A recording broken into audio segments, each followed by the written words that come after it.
जाओ, हर कोई ढंग का काम करो। 33,000 से हराया, इस तरह के कर्म करोगे तो आपको अगली बार 50,000 से हराएगी जनता। कोई ढंग का काम करोगे तो जनता साथ देगी, इस तरह के काम करने से जनता साथ थोड़ी देगी। ठीक है। अभी भी मौका है, अभी भी उनको जनप्रतिनिधि के नाते उनको सीएम से मिलना चाहिए, अपना ज्ञापन देना चाहिए, जनता की भावना उनके बीच में रखनी चाहिए। वो सिर्फ नीम का थाना में नाटक कर रहे हैं, जनता को भड़का रहे हैं। आज मैंने पूर्व विधायक प्रेम सिंह जी बाजौर का एक वीडियो सुना है। उस बयान में वो अपने में प्रेस को जो उन्होंने कहा है, उसमें ये कहा है कि साहब सारी जिम्मेदारी विधायक की है, उनकी गलती की वजह से जिला के उन्होंने कमेटी के सामने अपना पक्ष लिया। मेरी तो कुछ चलती नहीं है। तो पहले तो आप प्रेम सिंह जी इस बात का जवाब दे दो कि जब आपकी चलती नहीं है तो काय का तो आप ट्रेलर दिखा रहे थे, काय की आप फिल्म दिखा रहे थे। इतने दिनों से आप डींगे हाँक रहे थे कि मैं ट्रेलर दिखाया है, अब फिल्म दिखाऊंगा। और काय की आप ये कह रहे थे कि जिला कटआउट जो बन गया है जिला, वो कभी निरस्त नहीं हो सकता। क्यों इस तरह का बयान दे रहे थे? आप उसी रोज ये कह देते कि साहब मेरी तो चलती नहीं है, विधायक जी से पूछो जिला रहेगा नहीं रहेगा। जहाँ तक बात है कि मैं कमेटी के सामने नहीं गया, तो मेरे पास तो फोटो है। कितनी बार तो मैं पवार साहब से मिला हूँ, जिसके फोटोग्राफ्स है मेरे पास, और उनको प्रेजेंटेशन दिया है। मेरे साथ KL मीणा जी भी थे, पूर्व IAS ऑफिसर हैं, वो भी गवाह है इस बात के कि मैं उस कमेटी से कितनी बार मिला हूँ। करीब करीब वो मेरे साथ थे जब भी मैं कमेटी से मिला हूँ। मंत्रियों की जो कमेटी बनाई गई थी, उस कमेटी को भी आपके ही मंत्री हैं, आप पूछ लो कि भाई नीम का दाना का विधायक आपके पास आया नहीं आया। जहाँ तक भजनलाल जी का सवाल है, मेरे पास मेल मौजूद है। मैं आपको मेल पे तो टाइम भी आता है, डेट भी आती है, किसने भेजी मेल और किसको भेजी ये भी आता है उसके ऊपर। तो आप चाहो जहाँ भेज दूँ, आपको कॉपी मीडिया को दे दूँ मैं कॉपी उसकी।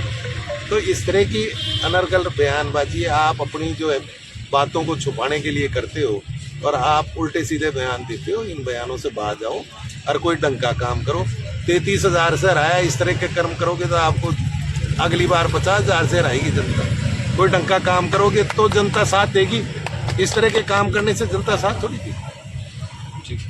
ठीक है। देखो एक बात बताऊं आपको, नीम का थाना जिला चला गया, और जो आज घटनाक्रम जो भी हो रहे हैं, इसमें यदि कोई सबसे बड़ा दोष ये है, यहाँ का विधायक है सुरेश मोदी।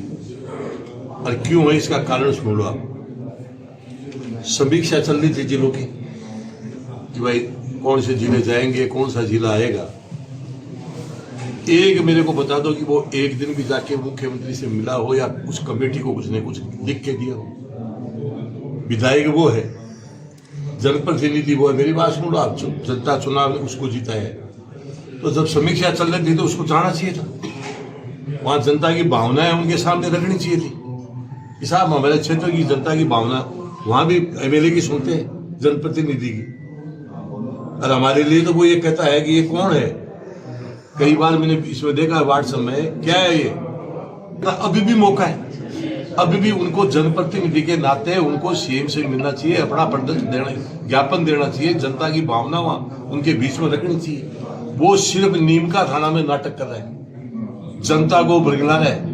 एक दिन भी यदि कमेटी के सामने वो पेश होकर के कोई सबूत दे दे मुझे कि साहब ये कागज है, और हम कमेटी के माने लिख के देखे, कमेटी में जाके उन्होंने अपना पक्ष ही नहीं रखा तो एक तरफा फैसला हो गया। तो हो ही चुका है, एक बार तो हो ही चुका है। अब वापसी करना नहीं करना वो तो सीएम के ऊपर है, या तो उसको दोबारा करे, रीचेकिंग करे, दोबारा कमेटी बनाए। तो लेकिन ये चीज तो जब होगी ना कि सीएम तक ये आवाज जाए, सीएम को ये लोग यहाँ के जो जनप्रतिनिधि है वो लोगों को ले जाके वहां रखे।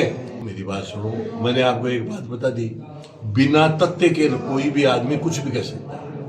तथ्य की बात यह है कि वहां विधानसभा में MLA की गिनती होती है। अरे बाहर हम जैसे बैठे उनको कोई नहीं पूछता, विधानसभा में विधायक की चलती है, उनको पक्ष रखना चाहिए था उस टाइम में।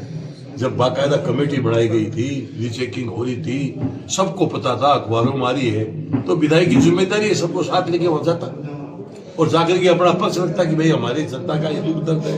एक दिन नहीं रखा, आज भी जिस दिन से जिला कैंसिल हुआ है एक दिन भी वो जाकर के जयपुर मिला किसी से?